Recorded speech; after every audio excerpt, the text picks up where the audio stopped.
आज मैं आपको ईसोफेगस के बारे में बताऊंगा। ईसोफेगस क्या होती है, तो आज हम ईसोफेगस के बारे में डिस्कस करते हैं।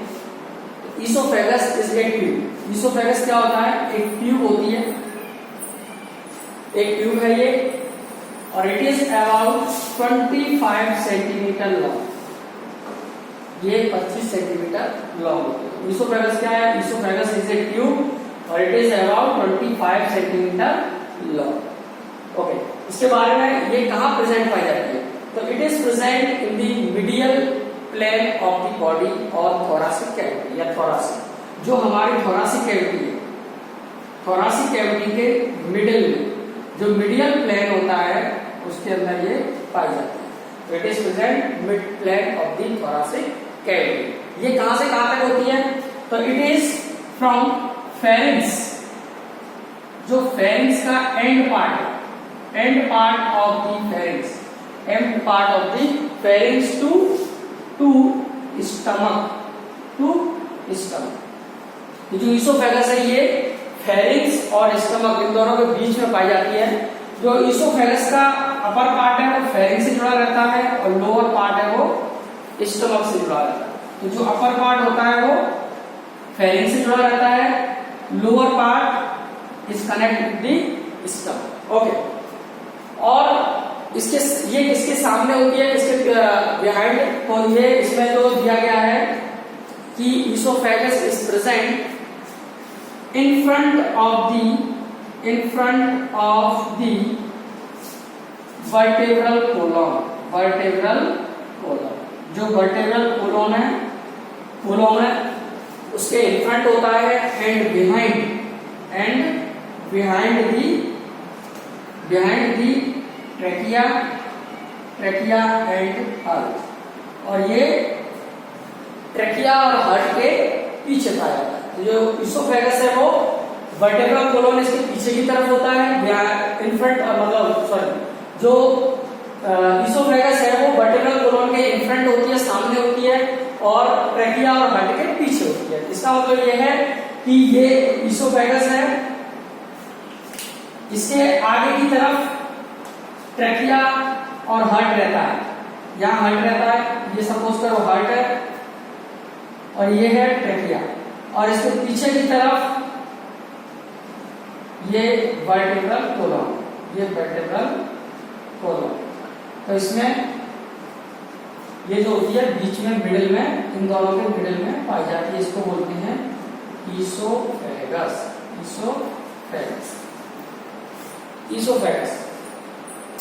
जो ईसोफेगस है इसके हम स्ट्रक्चर के बारे में बात करते हैं अभी। ओके, तो अभी हम बात करते हैं ईसोफेगस के अंदर स्पिंचर के बारे में।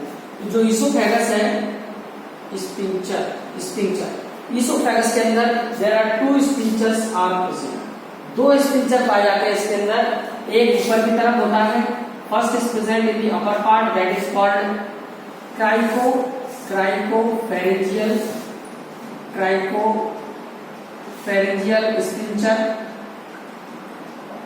स्पिंचर, और दूसरा होता है second is cardiac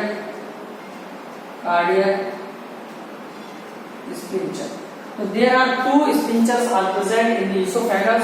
first is cricopharyngeal sphincter, that is also known as upper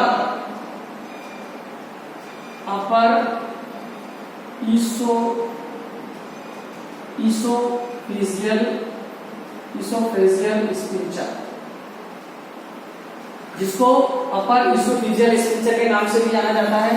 second है cardiac sphincter, is also known as lower oesophageal sphincter. तो ये जो कार्डियक स्पिंचर है, इस कार्डियक स्पिंचर को दूसरे नाम से भी जाना जाता है, that is also known as lower oesophageal sphincter. Okay, जो स्पिंचर है इनका जो मेन फंक्शन होता है वो होता है to prevent the regurgitation of the food. जो भी हमारा फूड होता है अंदर, उसको बैक फ्लो होने से रोकता है। रीगर्जिटेशन मींस होता है बैक फ्लो होने से रोकना। ओके, तो जो क्राइको स्पिंचर है, it is prevent the air air को प्रिवेंट करता है ड्यूरिंग दिस स्वलोइंग। जब भी हम भोजन को अंदर लेते हैं तो ये हमारे अंदर एयर को आने से रोकता है। और दूसरा जो लोअर इसोफेजियल स्फिंक्टर होता है, ये जो स्टमक के अंदर गैस्ट्रिक कंटेंट पाए जाते हैं उनको बैक फ्लो होने से रोकता है। तो ये जो है मोस्ट ऑफ एयर को प्रिवेंट करता है, एयर को प्रिवेंट करता है, आने से रोकता है। और ये गैस्ट्रिक कंटेंट को, जितने भी हमारे गैस्ट्रिक कंटेंट हैं उनको बैक फ्लो होने से रोकता है। तो ये दो स्फिंक्टर पाए जाते हैं जो इसोफेगस के अंदर रीवेजिटेशन होने से रोकते हैं, ओके, उसको बैक फ्लो को रोकते हैं। तो ये तो इसोफेगस है। नेक्स्ट बात करते हैं हम इसके स्ट्रक्चर के बारे में। Structure of the oesophagus, structure of the oesophagus. तो इसोफेगस का जो स्ट्रक्चर है वो सेम होता है जो हमने आपको एलिमेंट्री कैनाल का स्ट्रक्चर पढ़ाया था, जो पहले क्लास में आप पढ़ा चुके हैं। तो जो स्ट्रक्चर है इसके अंदर 3 लेयर पाए जाते हैं, जिसका 4 लेयर होती है, जिसका डिस्कशन हम पहले पहले कर चुके हैं। तो उसमें से आप इसको पढ़ सकते हो। नेक्स्ट बात करते हैं इसके फंक्शन की। तो इसोफेगस के मेनली 2 फंक्शन होते हैं। फर्स्ट फंक्शन होता है स्वैलोइंग करना, जो भी फूड कंटेंट है उसको ये स्वैलोइंग करता है। और दूसरा फंक्शन होता है कि भोजन को फेरिंक्स से लेके नीचे स्टमक तक पहुंचाना। तो जो भी हमारा फूड है, बॉलस है, उसको ये अंदर की तरफ ले जाता है। और कैसे जाता है ये थ्रू दी पेरिस्टालसिस मूवमेंट के द्वारा। Thank you.